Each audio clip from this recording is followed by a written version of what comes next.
video, I'm going to be telling you how you can get a H1 in the Leaving Cert Geography paper. Now, let's start off by saying that the Leaving Cert Geography paper is one of the most predictable papers that there is, in my opinion.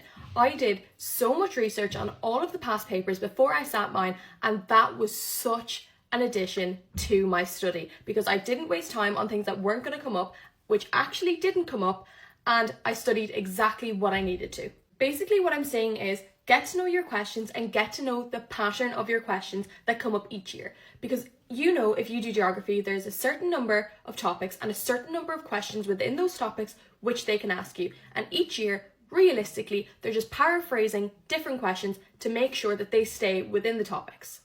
And most of the time, these topics have quite a frequent pattern, so stay on top of that.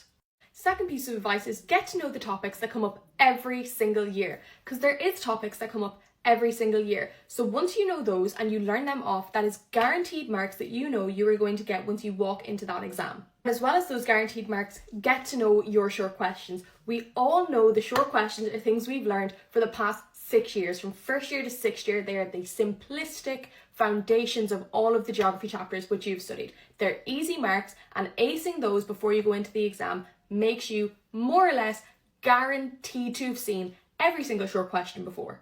Last tip I'm going to give you is spider diagrams. This is exactly how I studied for every single essay question that came up in my Leaving Cert Geography paper. I bought a pack of coloured cards, I made a spider diagram in the middle and did my bullet points out from that.